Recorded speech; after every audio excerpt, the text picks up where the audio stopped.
अस्सलाम वालेकुम। मैं वर्चुअल यूनिवर्सिटी के जो स्टूडेंट्स हैं बीए साइकोलॉजी के जो एग्जामिनेड बेस में जिन्होंने एडमिशन लिया था, मतलब कि ग्रेजुएशन के बाद बीए साइकोलॉजी में एडमिशन लिया था, तो उनकी स्टडी स्कीम में पीएस वाई 612 जो कोर्स है वो शामिल है। जबकि जो प्रॉपर 4 साल जो कोर्स है जो फर्स्ट सेमेस्टर से कर रहे हैं, तो उनकी स्टडी स्कीम में पीएस वाई 312 के नाम से कम्युनिटी वर्क के नाम से कोर्स शामिल है। PS Y 612 active citizenship course और पीएस वाई 312 कम्युनिटी वर्क के नाम से जो कोर्स है, दोनों आपस में मैच करते हैं, बिल्कुल सेम है। अच्छा, पीएस वाई 612 जो कोर्स है काफी बहुत ही आसान है, जीरो क्रेडिट हो रहा है। काफी जो फीमेल्स थी या मेल्स जो थे उनको ग्रुप में जिनको आइडिया नहीं था, जो व्हाट्सएप ग्रुप में शामिल है, तो काफी जो ऑनलाइन जो स्टूडेंट्स को कहते हैं कि हमसे आप प्रोजेक्ट बनवा लें या फिर हमसे आप काम करवा लें इंटर्नशिप का, यानी कि वो भी गैम्बलिंग करते हैं, स्टूडेंट को मैनिपुलेट करते हैं, अपनी बातों में लाकर उनसे 10-10 हज़ार 5-5 हज़ार ले लेते हैं। जिससे क्या होता है कि स्टूडेंट जो होता है वो समटाइम फेल भी हो जाए तो तभी उसका पैसा ज़ाया होता है, अगर पास भी हो जाए तो तभी वो उसकी अपनी मेहनत जो होती है वो भी उसकी यानी कि यूटिलाइज नहीं होती। ये बहुत ही आसान कोर्स है, इसमें कोई परेशानी की बात नहीं है, सिर्फ प्रोसीजर को स्टेप्स को हमने फॉलो करना है और आप इजीली तौर पर ये कोर्स जो है वो आप कर लेंगे। और इवन डैट इस कोर्स के जो सुपरवाइजर होते हैं वो बहुत ही पोलाइट होते हैं, हम्बल होते हैं, फेवरेबल होते हैं। इवन डैट अगर आपको इग्नोर भी करेंगे ना तो परेशानी की बात नहीं है, क्योंकि जो इग्नोरेंस होती है इज ऑलवेज केयरफुल होती है। मतलब कि वो स्टूडेंट को उनको पता है कि अगर हम प्रोजेक्ट तो हमारे पास ही आना है, हम नहीं पास करना है, तो वो फिर क्या होता है कि वो इग्नोर भी करे होंगे स्टूडेंट को, तो वो फिर भी वो पता होगा कि हमने इनको पास करना है।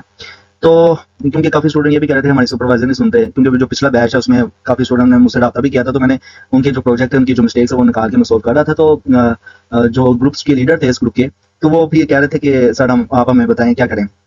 तब उनसे मैंने कहा कि आप कोई इशू नहीं है, अगर वो नहीं सुन रहे तो इसका मतलब आप वहाँ से जस्ट आप जो प्रोसीजर है, जो स्टेप्स है उनको फॉलो करें, बस जो मिस्टेक्स है उनको हाईलाइट कर लें, या फिर मैंने भी मिस्टेक्स भी उनकी करेक्ट की थी।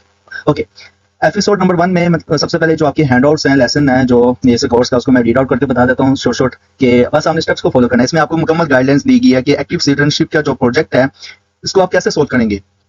सबसे पहले इसका ओरिएंटेशंस में मतलब कि इंट्रोडक्शन दिया गया है कि इस कोर्स को मुतारिफ कराने की जरूरत क्यों पड़ी है। सबसे पहले है कि ये कोर्स जो है पीएसवाई 612 एक्टिव सिटीजनशिप जो कोर्स है, ये डिजाइन किया गया है कि सोशल रिस्पॉन्सिबिलिटी, मतलब कि एक स्टूडेंट के अंदर एक सोशल रिस्पॉन्सिबिलिटी पैदा की जा सके, कि वो अगर एक शहर के अंदर वो किस तरह से एक्टिव हो सके ताकि वो सोशल रिस्पॉन्सिबिलिटी दे सके लोगों के अंदर, एज अ कम्युनिटी की फॉर्म में या एज अ ग्रुप की फॉर्म में वल्नरेबल बन सके।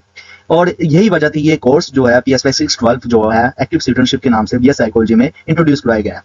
ओके, जैसे कि फ्री सोशल वर्क अक्सर जो डॉक्टर्स हैं वो करते हैं, जैसे कहते हैं कैंपिंग करना, मतलब कि दूर दराज इलाकों में सफर करना, उन इलाकों में सफर करना जहाँ पे मेडिकल फैसिलिटी अवेलेबल नहीं है, तो फिर वो कम्युनिटी वर्क करते हैं, फ्री ऑफ कॉस्ट करते हैं। एनजीओ काम ऐसी हैं काफी पाकिस्तान में भी जो ये काम करती हैं। ओके, इस कोर्स के ऑब्जेक्टिव क्या है? सबसे पहले कि डेवलप करना प्रैक्टिकल स्किल्स स्टूडेंट्स के अंदर, कि वो अपनी जो सोशल एंटरप्रेन्योरशिप है ना, उसको एज अ कम्युनिकेशंस की फॉर्म में लाकर एक नेटवर्क ऐसा बनाएं कि जिससे कि लोकल कम्युनिटी भी जो है ना वो एक किस्म की प्रैक्टिकल स्किल्स अप्लाई कर सके। मतलब कि एक्टिव सिटीजनशिप एक किस्म की लोकल कम्युनिटी है, एक 4 स्टूडेंट्स की 5 स्टूडेंट्स की आपस में कम्युनिटी है, तो ये डेवलप प्रैक्टिकल स्किल्स एक किस्म की करना स्टूडेंट के अंदर इस कोर्स का ऑब्जेक्टिव है। उसके बाद है अवेयरनेस पैदा करना कि कम्युनिटी क्या काम होता है, एक अवेयरनेस पैदा करना कि कम्युनिटी किस तरह से आगे बढ़ सकती है।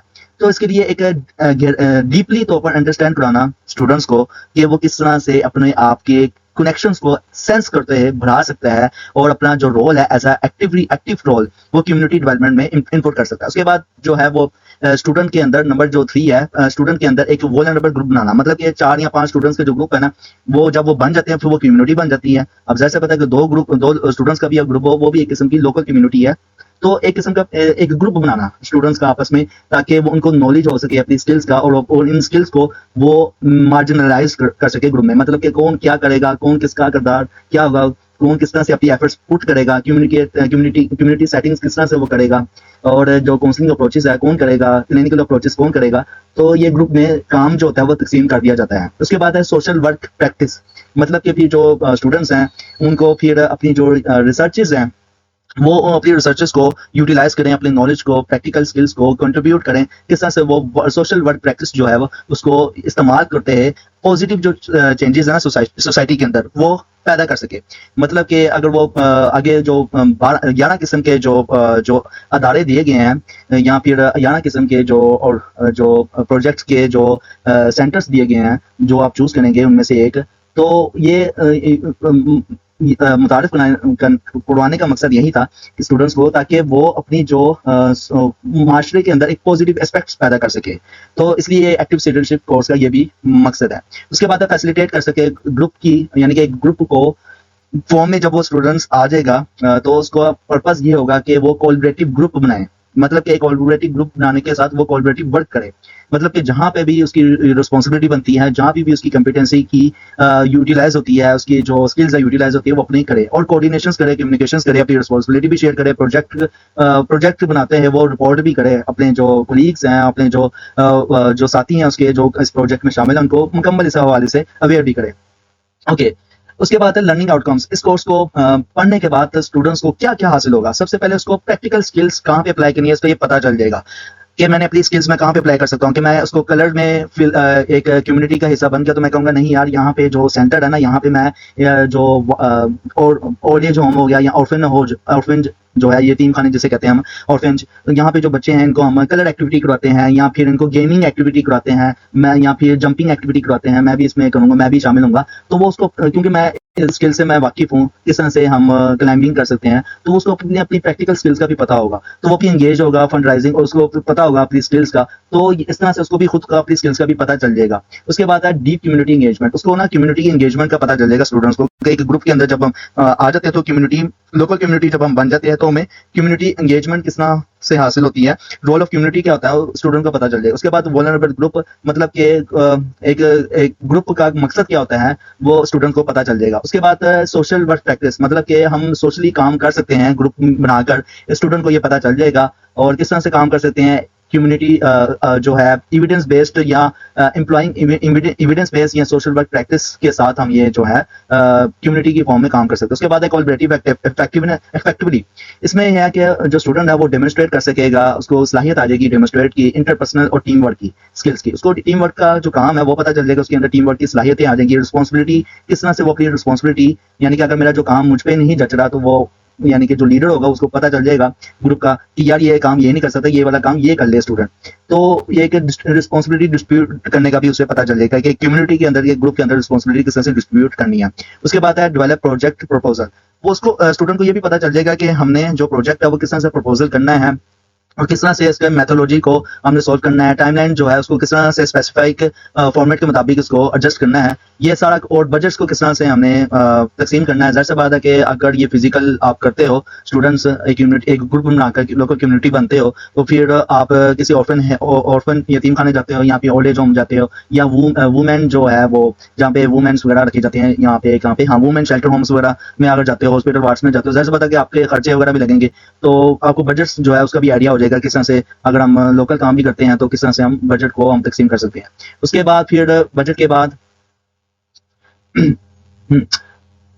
यहाँ पे फिर लिटरेचर रिव्यूज, आपका जो होगा प्रोजेक्ट उसके रिगार्ड्स जो है थ्योरेटिकल एम्पिरिकल जो रिसर्च है, साइकोलॉजी जो रिलेटेड आर्टिकल्स वगैरह हैं, एक्टिव सिटीजनशिप में कौन कौन से शामिल हो सकते हैं, लिटरेचर रिव्यू आपको हासिल होगा। मतलब कि अगर कोई प्रॉब्लम समझ नहीं आ रही, अगर आप सोशल वर्क कर रहे हो तो जो प्रॉब्लम समझ नहीं आ रही तो आप जो इंटीग्रेट करोगे अपने जो थ्योरेटिकल या एम्पिरिकल रिसर्चेस हैं कि यार कोई रिसर्चेस वगैरह तो नहीं शामिल इसमें, कोई रिसर्च कर लेते हैं अगर ये प्रॉब्लम सॉल्व कर सकें, तो इस तरह से आप रिसर्च का भी एक हिस्सा बन जाओगे। उसके बाद एथिकल कंसिडरेशंस आपको हासिल हो जाएगी। एथिकल कंसिडरेशंस के अंदर आ रही है कि आपको अखलाकियात जो है वो नॉलेज हासिल हो जाएगा, आपको पता होगा कि कहाँ पे मैंने एथिकल जो है कंसिडरेशन रखनी है, आइडेंटिफाई कर सकेंगे कहाँ पे मैं एथिकल कंसिडरेशंस रख सकता हूँ और किस तरह से कम्युनिकेट करते हुए प्रोजेक्ट के साथ अपनी रिस्पॉन्सिबिलिटीज जो है वो एथिकली तौर पर थ्रू आउट कर सकता हूँ प्रोजेक्ट में।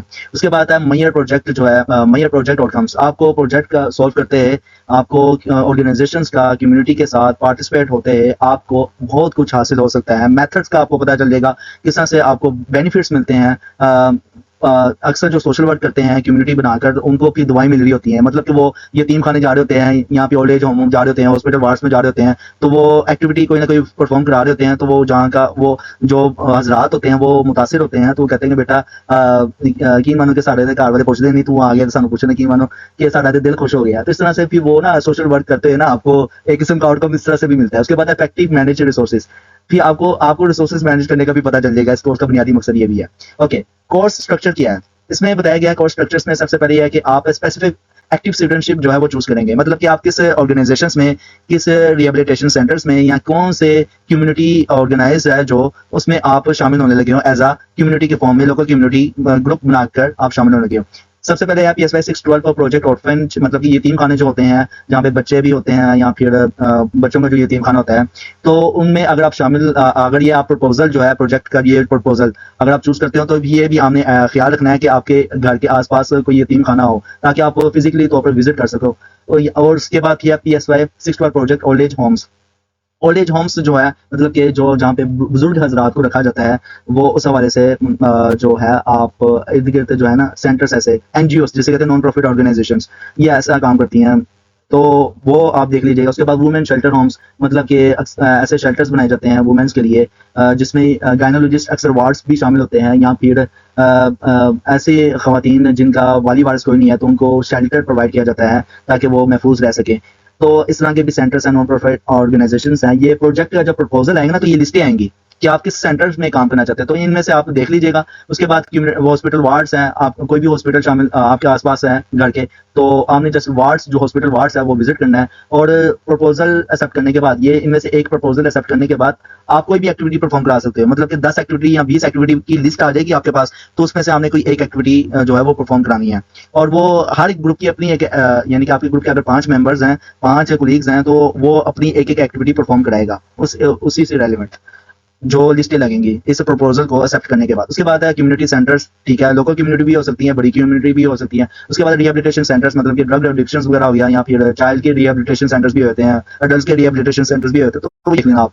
प्रोजेक्ट स्कूल्स को अगर आप चूज करते हैं तो स्कूल को भी देख लेना, क्योंकि आप वैसे ये तो आसान ही है, स्कूल तो आसपास बहुत से होते हैं और ये रीजनेबल होते हैं, मतलब ये कि एडजस्ट कर लेते हैं। इसके अलावा ओल्ड एज होम्स भी, ये जो सेंटर्स हैं ये भी एडजस्ट कर लेते हैं, आप खुद कहते हैं कि आए वेलकम, आप प्रोजेक्ट करें। उसके बाद है कम्युनिटी फॉर ओवरसीज स्टूडेंट, मतलब कि जो बाहर स्टूडेंट्स काम कर रहे हैं, बाहर स्टूडेंट्स, बाहर के जो स्टूडेंट्स हैं अब्रॉड कंट्री में जो हैं, जिन्होंने जो रहते हैं या जो आर्म फोर्सेस में काम कर रहे हैं, तो उनके लिए भी ऑनलाइन कम्युनिटी जो है, ये प्रपोजल, ये वाला जो प्रपोजल है वो चूज करेंगे। जो बाहर के ममालिक में है ना स्टूडेंट्स, वो ये वाला प्रपोजल चूज करेंगे। उसके बाद प्रोजेक्ट सोशल वेलफेयर NGO, मतलब कि जो सोशल वेलफेयर का काम कर रहे हैं फ्री ऑफ कॉस्ट, तो वो स्टूडेंट्स ये वाला प्रपोजल भी चूज कर सकते हैं। उसके बाद वेलफेयर ऑर्गेनाइजेशन ऑनलाइन, मतलब कि ऐसे अदारे ये जो है ना प्रपोजल, अगर खवातीन जो है वो मतलब कि बाहर नहीं निकल सकती, कोई भी सेंटर्स विजिट नहीं कर सकती फिजिकली तौर पर, तो फिर वो ये वाला जो है जो गर्ल्स हैं वो ये वाला ऑनलाइन वेलफेयर ऑर्गेनाइजेशन ऑनलाइन, ये फिर चूज कर लें प्रपोजल। और ये इसमें मिनिमम सीट्स होती हैं, याद रखें कि हर एक प्रपोजल में minimum near to about 50 seats, मतलब कि 50 सीट्स होती हैं। तो आपने जल्द से जल्द जो है प्रपोजल डिसाइड कर लेना है और उसको एक्सेप्ट कर लेना है फौरन। उसके बाद स्पेशल स्कूल्स, मतलब कि जिसमें जो बच्चे बोल नहीं सकते या ज़हनी मजूर हैं या फिर किसी किस्म के डिसऑर्डर का शिकार हैं, तो ये स्पेशल स्कूल्स में इंक्लूड होते हैं।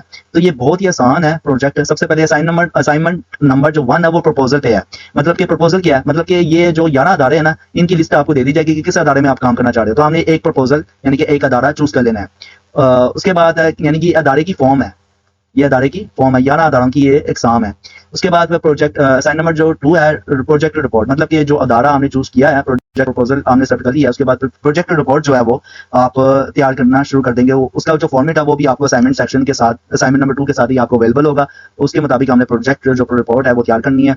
डाउनलोड पे सेक्शन में भी अवेलेबल है प्रोजेक्ट रिपोर्ट का जो फॉर्मेट है, उसके मुताबिक हमने जो है प्रोजेक्ट हमने तैयार करना है। तो वीडियो थोड़ी सी लंबी होगी है, लेकिन ये है कि मैं कॉम्प्रोमाइज़ नहीं करता इस हवाले से कि मैं मिस गाइड कर दूं। मेरी कोशिश होती है कि स्टूडेंट्स को A to Z डीपली तौर पर अंडरस्टैंड करवाऊं। तो मिलता हूं नेक्स्ट वीडियो में PSY 612 एक्टिव सिटीजनशिप। तो अगर वीडियो अच्छी लगी है तो चैनल को सब्सक्राइब कर दें, साइकोलॉजिस्ट कम्युनिटी यूट्यूब चैनल को। और अगर आपने ऑलरेडी चैनल को सब्सक्राइब किया हुआ है तो वीडियो को लाइक करें, शेयर करें। अल्लाह हाफिज़।